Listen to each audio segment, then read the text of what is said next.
Michael Hoxson from HoxsonHealth.com. Today I'd like to share with you a little movement that I've noticed.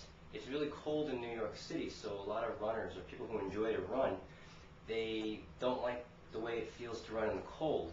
And for those people that enjoy running on a treadmill, here's another option, because running on a treadmill can get boring really fast. So the movement today is called the Ginga, and it's from the Brazilian martial art and way of life called capoeira. And capoeira, it's a basic move where I find it to be more functional in respect that it uses more parts of your body that a person is normally not accustomed to using, especially how to activate and use the hips more. Okay, so I will demonstrate the Ginga and instruct you as I go along.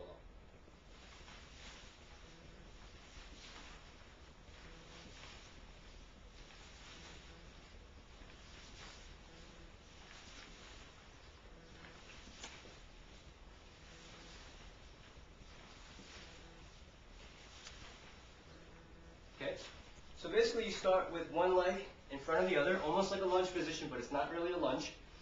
And back heel is off the ground, as if you can rock forward and back. Equal weight distribution between the front and back leg.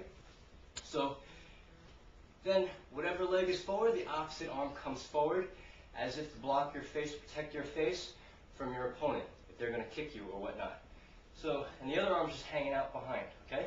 So the movement starts, you rock, you come forward with the back leg, parallel or in line with the front leg.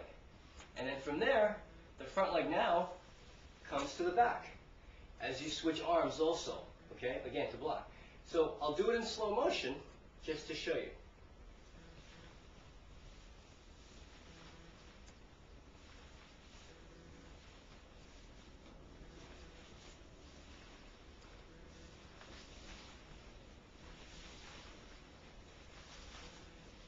Okay, so as you can see, you can build up a rhythm. Once you get the rhythm of it, it becomes natural how to move. And this is what's so functional about it, because it integrates the upper and lower body so nicely.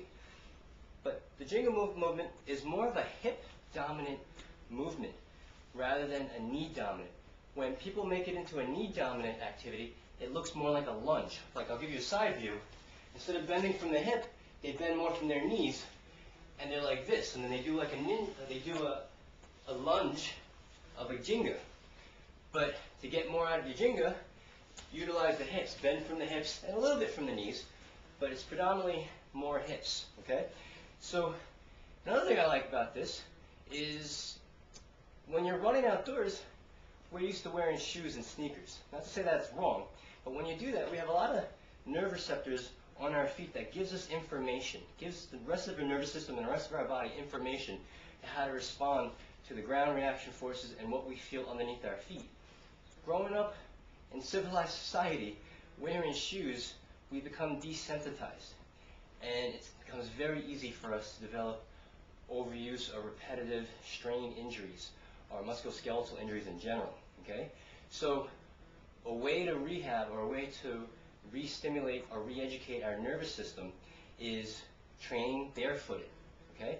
So when you do the Ginga, it's also very functional because you're not just teaching your body how to use different parts of your body, such as the hips, integration with the rest of the body, but also you're stimulating those nerve receptors.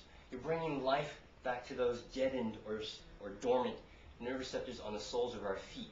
You're giving new information back to the rest of the body, let's say, okay?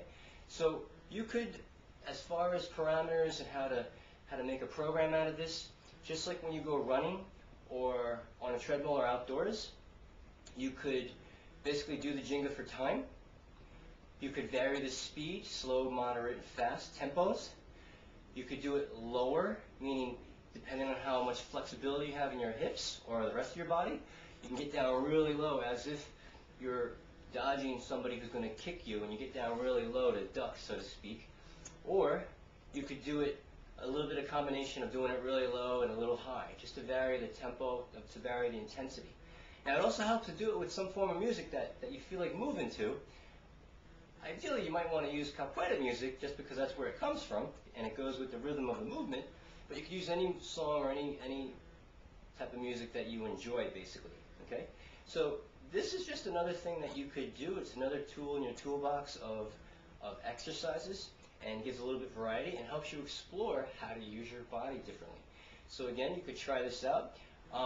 Eventually, if you really dig it, if you really like it, I would recommend taking a capoeira class in wherever your location in this world is. In New York City, I would recommend Arte Capoeira on East 28th Street between 5th Avenue and Madison. And they're artecapoeira.com. Take a beginner's class or take any class and just get a feel for it and learn some new moves. And then some of these new moves you can incorporate in your home exercise program when you're just tired of running mindlessly around the block or on the treadmill. Okay, so again, that's enough for today. This is Michael Hoxton from HoxtonHealth.com. Until the next time, have a good day.